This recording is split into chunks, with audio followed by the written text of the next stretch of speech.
जय हिंद दोस्तों, class 12 biology का ना, ठीक है। क्लास 12 बायोलॉजी का ये महासंग्राम महा रिवीजन क्लास होने वाला है दोस्तों, क्योंकि इस वीडियो में हम पूरी किताब के, ठीक है, पूरी किताब के 2 नंबर वाले और 3 नंबर वाले सभी महत्वपूर्ण प्रश्नों को कवर करने वाले हैं दोस्तों। इससे बाहर नहीं आएगा आपके पेपर में, ठीक है। एकदम वायरल क्लास है। पूरी किताब के दोस्तों जितने भी इंपॉर्टेंट क्वेश्चन है ना, सारा का सारा इसमें आपका कवर हो जाएगा, रिवीजन हो जाएगा, ठीक है। एकदम वायरल क्लास है। वीडियो को लाइक करो यार, अपने फ्रेंड्स के साथ शेयर करो ताकि वो लोग भी इसको अच्छे से देख ले, ठीक है। तो चलो वीडियो को स्टार्ट करते हैं, ठीक है। स्टार्ट करते हैं दोस्तों। सबसे पहले हम 2 नंबर वाले सभी प्रश्नों को देख लेते हैं, ठीक है। तो पहला प्रश्न क्या है कि पुष्प में जो दलपुंज होता है ना, उसके क्या कार्य है, ठीक है। तो फटाफट आंसर देखते हैं, क्योंकि रिवीजन करना है फटाफट, थोड़ा भी टाइम नहीं बचा है, तो फटाफट रिवीजन करते हैं दोस्तों, ठीक है। दलपुंज का रंग बिरंगा होना आकर्षण का केंद्र है, ठीक है। अर्थात यह कीटों को अपनी ओर आकर्षित करता है। दलपुंज के क्या कार्य है कि कीटों को अपनी ओर आकर्षित करता है, ठीक है। नेक्स्ट देखते हैं। नेक्स्ट है किन्हीं 2 आभासी फलों के नाम लिखिए, ठीक है। तो सबसे पहला आभासी फल है सेब, दूसरा है स्ट्रॉबेरी दोस्तों, ठीक है। 2 आभासी फलों का नाम लिखोगे, आपका 2 नंबर क्लियर हो जाएगा, ठीक है। नेक्स्ट है कि मनुष्य में विषाणु जनित रोगों के नाम लिखिए। अभी दोस्तों हम सारे के सारे जो क्वेश्चन दिख रहे हैं सब 2 नंबर वाले होंगे। इसके बाद हम 3 नंबर वाले क्वेश्चन को कवर करेंगे, ठीक है। मनुष्य में विषाणु जनित रोगों के नाम लिखिए। तो रेबीज, चेचक, डेंगू बुखार, पोलियो आदि मनुष्य में विषाणु जनित रोगों के नाम है, ठीक है। नेक्स्ट देखते हैं फटाफट, ठीक है। फटाफट दोस्तों एकदम रिवीजन करते हैं, एकदम फालतू का कुछ भी नहीं, फटाफट रिवीजन बस कर रहे हैं, ठीक है। मनुष्य में जीवाणु जनित रोगों के नाम लिखिए, ठीक है। तो जीवाणु जनित जो रोग हैं वो है हैजा, बुखार, निमोनिया इत्यादि मनुष्य में जीवाणु जनित रोग है, ठीक है। नेक्स्ट है डीएनए में उपस्थित क्षारकों के नाम लिखिए, ठीक है। तो डीएनए में प्रमुख रूप से 4 क्षारक पाए जाते हैं। पहला हो गया आपका एडिनिन, दूसरा हो गया ग्वानिन, तीसरा हो गया साइटोसिन और चौथा हो गया थाइमिन, ठीक है। डीएनए में ये 4 क्षारक पाए जाते हैं। 2 नंबर का एकदम वायरल क्वेश्चन है और काफी ज्यादा इंपॉर्टेंट भी है, ठीक है। नेक्स्ट है किन्हीं 2 सहायक तकनीकी का नाम लिखिए। किन्हीं 2 सहायक जनन तकनीकी का नाम लिखिए दोस्तों, ठीक है। किन्हीं 2 सहायक जनन तकनीकी का नाम लिखिए। तो दोस्तों पहला हो गया पात्र निषेचन, जिसको आईवीएफ बोला जाता है, और दूसरा हो गया कृत्रिम गर्भाधान, ओके, कृत्रिम गर्भाधान। नेक्स्ट क्वेश्चन देखते हैं, ठीक है। फटाफट कवर करते हैं सारे क्वेश्चन को, ओके। मनुष्य में उत्पन्न 2 यौन संचारित रोगों के नाम लिखिए। तो सबसे पहला हो गया एड्स और दूसरा हो गया सुजाक, ओके। नेक्स्ट क्वेश्चन देखते हैं दोस्तों। फटाफट रिवीजन करते हैं, क्योंकि इसके बाद हम 3 नंबर वाले प्रश्नों को भी कवर करेंगे। और दोस्तों जो 3 नंबर वाले प्रश्न होते हैं ना, उनकी संख्या 12 होगी आपके क्वेश्चन पेपर में। तो दोस्तों 36 नंबर का क्वेश्चन बनेगा 3 नंबर से, ठीक है। 3 नंबर से दोस्तों 36 नंबर आपका क्लियर होने वाला है। तो 3 नंबर वाले प्रश्न भी इसके आगे हैं, उसको मिस मत करिएगा। बहुत ही इंपॉर्टेंट जो क्वेश्चन है, एकदम वायरल क्वेश्चन है ना, पूरी किताब को क्वेश्चन आपको बताएंगे। बस वीडियो में लास्ट तक बने रहिए। और दोस्तों वीडियो को एक लाइक कर दीजिए, ठीक है। काफी मेहनत लगती है दोस्तों वीडियो बनाने में। रात भर आप लोगों के लिए जाग कर वीडियो तैयार किए हैं, ताकि आप लोग सुबह ही इसको देख लें एकदम ध्यान से और आपका रिवीजन एकदम अच्छे से हो जाए, ठीक है। वीडियो को शेयर कर देना अपने दोस्तों के साथ, ताकि वो लोग की भी तैयारी अच्छे से हो जाए, ठीक है। नेक्स्ट क्वेश्चन देखते हैं। लीडिंग कोशिकाओं का क्या कार्य है, ठीक है। लीडिंग कोशिकाएं टेस्टोस्टेरोन व एंड्रोजन हार्मोन का स्राव करती हैं, ठीक है। लीडिंग कोशिकाएं जो होती हैं वो टेस्टोस्टेरोन व एंड्रोजन हार्मोन्स का स्राव करती है। 2 नंबर का एकदम इंपॉर्टेंट क्वेश्चन है ये, ठीक है। नेक्स्ट है अनिषेक फलन क्या है। तो वह क्रिया जिसमें बिना निषेचन के फल का निर्माण हो जाता है, अनिषेक फलन कहलाता है। सिंपल दोस्तों, ठीक है। वह क्रिया जिसमें बिना निषेचन के फल का निर्माण हो जाता है या फल बन जाता है, वो अनिषेक फलन कहलाता है।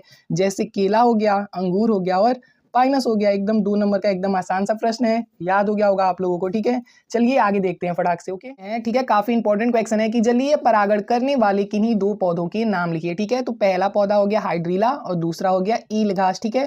किन्हीं 2 पौधों के नाम लिखिए जो जलीय परागण करने वाले हैं। तो पहला आपका हाइड्रीला हो गया और दूसरा हो गया ईल घास। नेक्स्ट क्वेश्चन है टेपिटम कहाँ स्थित होता है, इसके क्या कार्य हैं, ठीक है। टेपिटम कहाँ स्थित होता है और इसके क्या कार्य हैं। तो दोस्तों जो टेपिटम होता है ना, वो पराग कोश की भीतरी परत होती है। यह विकासशील परागकण को पोषण प्रदान करता है, ओके फ्रेंड्स। नेक्स्ट क्वेश्चन देखते हैं। नेक्स्ट है कि जीनोम क्या है, ओके।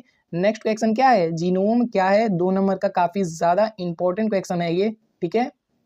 किसी भी जीव में गुणसूत्रों के अगुणी सेट को जीनोम कहते हैं। जीनोम क्या है, किसी भी जीव के गुणसूत्रों में अगुणी सेट को जीनोम कहते हैं, ओके फ्रेंड्स। नेक्स्ट क्वेश्चन देखते हैं। नेक्स्ट क्वेश्चन है कि आवर्त चक्र क्या है। ठीक है, 2 नंबर का एकदम इजी प्रश्न है, 3 नंबर में भी ये पूछ लेगा। ठीक है, बहुत ज्यादा चांसेस है कि 3 नंबर में पूछ ले या फिर 2 नंबर में तो पूछेगा ही पूछेगा। ठीक है, आवर्त चक्र क्या होता है दोस्तों, पीरियड होता है, जिसको पीरियड बोला जाता है, इसी को आवर्त चक्र बोला जाता है, पीरियड को। ओके, ठीक है।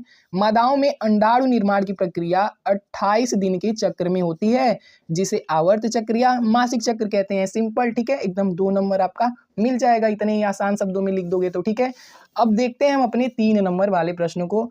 दोस्तों 3 नंबर वाले प्रश्न ना 12 प्रश्न पूछे जाएंगे और यहाँ से आपका 36 नंबर उठेगा। ठीक है, तो ये आप लोग मिस मत करिएगा, सबसे इंपॉर्टेंट है ये बायोलॉजी का, ये क्लास 12 बायोलॉजी का ना सबसे इंपॉर्टेंट चीज यही है, 3 नंबर वाले प्रश्न। तो फटाफट देखते हैं, एकदम आसान शब्दों में लिखे हैं। अगर आप लोग एक बार ध्यान से देख लोगे, सुन लोगे ना, तो आपके पेपर में अगर ये प्रश्न आ गया ना तो मिस नहीं होगा, एकदम अच्छे से बना के लिख दोगे आप लोग। ठीक है, तो है बहुभ्रूणता पर संक्षिप्त टिप्पणी लिखिए।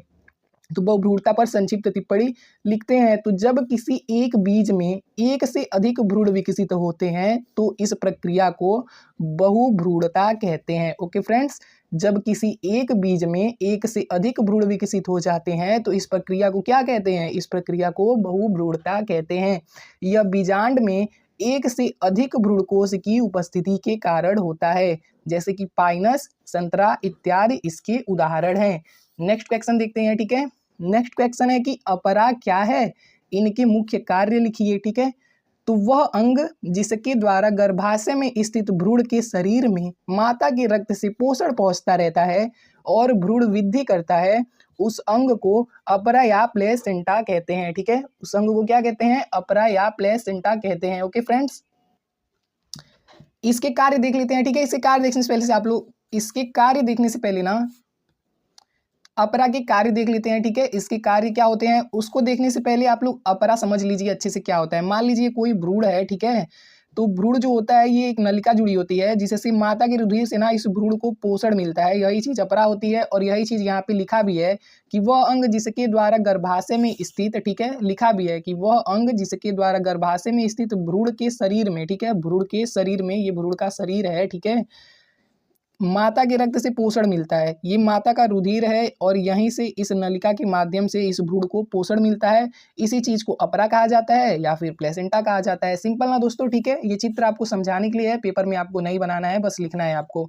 इसके कार्य देख लेते हैं। ठीक है, तो इसके द्वारा भ्रूण को पोषण और ऑक्सीजन, ठीक है, आगे देख, तो इसके द्वारा भ्रूण को पोषण और ऑक्सीजन प्राप्त होता है। ठीक है, दूसरा है इसके द्वारा उत्सर्जी पदार्थ भ्रूण के शरीर से रुधिर में पहुंचते हैं। ठीक है, नेक्स्ट क्वेश्चन देखते हैं। 3 नंबर वाले सारे प्रश्न है, बहुत सारे प्रश्न है दोस्तों, बस ध्यान से आप लोग देखते जाइए, आपका रिवीजन अच्छे से हो जाएगा। ठीक है, और पेपर में काफी ज्यादा हेल्प मिलेगी इससे। ठीक है, इसी में से प्रश्न पूछेगा क्योंकि पूरी बुक का जितना भी इंपॉर्टेंट क्वेश्चन है ना सब आपको बता रहे हैं हम। ठीक है, दोहरा निषेचन पर संक्षिप्त टिप्पणी लिखिए। ठीक है, दोहरा निषेचन क्या होता है उस पर संक्षिप्त टिप्पणी लिखना है। 3 नंबर का काफी ज्यादा इंपॉर्टेंट क्वेश्चन है। ठीक है, तो पराग नलिका में 2 नर युग्मक, ठीक है, पराग नलिका में 2 नर केंद्रक होते हैं। ठीक है, नर युग्मक की तरह कार्य करते हैं, जो नर केंद्रक होते हैं ना वो नर युग्मक की तरह कार्य करते हैं, तथा भ्रूणकोश में पहुंचने के बाद एक नर युग्मक अंड कोशिका से निषेचित हो जाता है तथा दूसरा नर युग्मक द्वितीय केंद्रक से निषेचित हो जाता है। अर्थात यहाँ पर एक ही भ्रूणकोश से, ठीक है, यहाँ पे एक ही भ्रूणकोश से 2 बार निषेचन हुआ है। ठीक है, इसी ही दोहरा निषेचन या द्विनिषेचन कहते हैं। ठीक है, दोहरा निषेचन क्या होता है, जब एक ही भ्रूणकोश से 2 बार निषेचन हो जाता है ना तो उसी को दोहरा निषेचन या द्विनिषेचन कहते हैं। ठीक है, नेक्स्ट है डाउन सिंड्रोम किसे कहते हैं। ठीक है, डाउन सिंड्रोम किसे कहते हैं, इसे मंगोल जड़ता क्यों कहा जाता है। ओके, तो देखते हैं क्यों कहा जाता है। तो लिखेंगे कि जब गुणसूत्र की संख्या में अनियमितता आ जाती है, अर्थात गुणसूत्र की संख्या 46 की बजाय 47 हो जाती है, तो इसके कारण जो रोग उत्पन्न होता है ना उसी को डाउन सिंड्रोम कहते हैं। ओके, ऐसे व्यक्ति का सिर गोल, होठ नीचे की ओर लटका हुआ, त्वचा खुरदरी, आंखें तिरछी, मुंह हर समय खुला रहता है। ठीक है, डाउन सिंड्रोम से जो पीड़ित व्यक्ति होगा उसमें ये लक्षण आपको देखने को मिलेंगे। ठीक है, नेक्स्ट है अनुवांशिक रोग क्या है, उदाहरण बताइए। ठीक है, अनुवांशिक रोग क्या है इसका उदाहरण बताना है। तो ऐसे रोग जो माता पिता से उनके संतान में अनुवांशिक रूप से पहुंचते हैं उसे अनुवांशिक रोग कहा जाता है, जैसे वड़ांधता और हीमोफीलिया। ठीक है, क्वेश्चन है कि वर्णांध व्यक्ति को रेलवे ड्राइवर क्यों नहीं बनाते हैं, ठीक है। तो इसका आंसर देखते हैं। वर्णांधता से पीड़ित व्यक्ति लाल व हरे रंग में अंतर नहीं बता पाते हैं। ऐसे व्यक्तियों को रेलवे ड्राइवर नहीं बनाया जाता है। उचित रेलवे सिग्नल न पहचान पाने के कारण रेल दुर्घटना हो सकती है, ठीक है। जो वर्णांध व्यक्ति होता है ना, वो लाल और हरे रंग में डिफरेंट नहीं बता पाएगा, उसको समझ में ही नहीं आएगा कि लाल रंग है कि हरा रंग है, ठीक है। तो अगर उनको ड्राइवर वाइवर बना देंगे तो सिग्नल पहचान ही नहीं पाएगा, जिससे रेल दुर्घटना का खतरा बन जाएगा, ठीक है। इसीलिए वर्णांध व्यक्ति को रेलवे ड्राइवर नहीं बनाया जाता है। काफी इंपॉर्टेंट क्वेश्चन है और ये हर साल पूछा गया है, ठीक है। इस साल भी चांस है कि पूछ ले, ठीक है। तो ये तो याद ही हो गया होगा आप लोगों को, ठीक है। नेक्स्ट देखते हैं, अवशेषी अंग से आप क्या समझते हैं। मनुष्य में पाए जाने वाले किन्हीं दो अवशेषी अंगों का नाम लिखिए। बहुत ज्यादा इंपॉर्टेंट क्वेश्चन है, ठीक है, 2025 बोर्ड एग्जाम के लिए, ठीक है। इसके उत्तर को लिखते हैं हम। तो जीवधारियों के पूर्वकालिक क्रियाशील अंग जो जीवधारियों द्वारा उपयोग न किए जाने के कारण अवशेषी हो गए हैं एवं भविष्य में समाप्त हो जाएंगे, उन्हें अवशेषी अंग कहते हैं, ठीक है। इसका उदाहरण क्या है, जैसे कि त्वचा पर बाल, कान के बाहर की परतें, ठीक है। अवशेषी अंग क्या होता है, ठीक है, जो फालतू में हमारे बॉडी में है, जिसका कोई यूज नहीं है और भविष्य में वो खत्म हो जाएंगे, उसी को अवशेषी अंग कहते हैं, ठीक है। आपको ऐसे ही लिख देना है, आपको पूरे के पूरे 3 नंबर मिल जाएंगे, ओके। नेक्स्ट है, अनुवांशिक पदार्थ क्या है। अनुवांशिक पदार्थ क्या है, तो देखते हैं क्या है। वे पदार्थ जो अनुवांशिक लक्षणों को एक पीढ़ी से दूसरी पीढ़ी में पहुंचाते हैं, वे अनुवांशिक पदार्थ कहलाते हैं, ठीक है। वैज्ञानिकों द्वारा प्रयोग में यह पाया गया है कि अधिकांश जीवधारियों में जो डीएनए होता है ना, वही अनुवांशिक पदार्थ होता है, ठीक है। आइए आगे देखते हैं। नेक्स्ट है कि टीकाकरण पर संक्षिप्त टिप्पणी लिखिए, ठीक है। टीकाकरण क्या होता है, उस पर एक टिप्पणी लिखना है, तो लिखते हैं। तो मृत निष्क्रिय सूक्ष्मजीवों या उनके उत्पादों से बने पदार्थ अर्थात टीके को शरीर में प्रवेश कराने की प्रक्रिया को टीकाकरण कहते हैं। टीकाकरण विभिन्न प्रकार के रोगों जैसे पोलियो, काली खांसी, टिटनेस, चेचक आदि रोगाणुओं के विरुद्ध सक्रिय उपार्जित प्रतिरक्षा प्रदान करता है, ठीक है। जो टीका होता है वो स्मृति बी तथा स्मृति टी कोशिकाएं बनाता है, जो रोग जनक को शीघ्र ही पहचान लेते हैं, ठीक है। रोग जनक को शीघ्र ही पहचान लेते हैं तथा प्रतिरक्षी बना लेते हैं। ओके फ्रेंड्स, आइए अगला क्वेश्चन देखते हैं, ठीक है। नेक्स्ट है कि एल्कोहल के कुप्रभाव का वर्णन कीजिए। काफी ज्यादा इंपॉर्टेंट है दोस्तों, ठीक है, हो सकता है पूछ ले इस बार भी, ठीक है। तो एल्कोहल को सामान्य रूप से शराब, मदिरा या फिर दारू भी बोला जाता है, इसको के नाम से भी जाना जाता है। यह विश्व में पाए जाने वाले, ठीक है, प्रयोग में लाए जाने वाले सबसे अधिक मादक पेय पदार्थों में से एक है, ठीक है, जिसका उपयोग आज के समय बहुत ही तेजी से हो रहा है, ठीक है। अब देखते हैं एल्कोहल के कुप्रभाव, ठीक है। तो पहला कुप्रभाव है कि इसके अत्यधिक सेवन से बेहोशी, कोमा या मृत्यु हो सकती है। अल्कोहल का अगर अधिक सेवन करेगा कोई तो उसकी मृत्यु भी हो सकती है दोस्तों, बहुत हानिकारक चीज होता है ये, ठीक है। दूसरा है, अल्कोहल के अत्यधिक सेवन से व्यक्ति पागल होकर अपना आपा खो देता है और हिंसक रूप ले लेता है, ठीक है। अगर अल्कोहल का कोई अत्यधिक सेवन करेगा ना तो वो पागल हो जाएगा, ठीक है। और लास्ट है कि धन की कमी होने के कारण व्यक्ति इसके सेवन के लिए चोरी भी करता है, ठीक है। व्यक्ति इसके सेवन के लिए चोरी भी करता है, ठीक है। नेक्स्ट देखते हैं हम। नेक्स्ट है कि जैव उर्वरक क्या है। तो जैव उर्वरक एक प्रकार के जीव होते हैं जो मिट्टी की पोषक गुणवत्ता या उर्वरक क्षमता को बढ़ाते हैं, उसे जैव उर्वरक कहा जाता है। सिंपल है ना दोस्तों, 3 नंबर में पूछ सकता है, 2 नंबर में भी हो सकता है कि ये प्रश्न पूछ ले। नेक्स्ट है कि बायोगैस क्या है। एकदम इंपॉर्टेंट क्वेश्चन है, वायरल क्वेश्चन है, काफी ज्यादा चांस है कि ये प्रश्न पूछ ले दोस्तों। तो बायोगैस एक गैसों का मिश्रण है जिसमें मुख्य रूप से मेथेन होती है, ठीक है, मेथेन गैस होती है। यह मुख्यतः मवेशियों के मलमूत्र से बनती है। इसे गोबर गैस भी कहा जाता है, बायोगैस को गोबर गैस भी कहा जाता है, ठीक है। चलिए आगे के क्वेश्चन देखते हैं। क्वेश्चन है कि डीएनए फिंगरप्रिंटिंग पर संक्षिप्त टिप्पणी लिखिए। 3 नंबर का एकदम छपा हुआ क्वेश्चन है आपके पेपर में, ठीक है, ध्यान से देख लीजिए।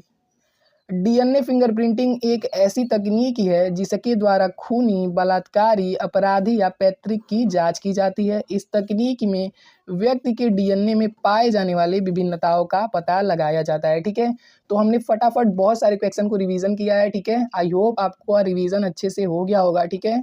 तो मिलते हैं किसी नेक्स्ट वीडियो में और आप लोग आराम से पेपर दीजिए। ऑल द बेस्ट, ठीक है।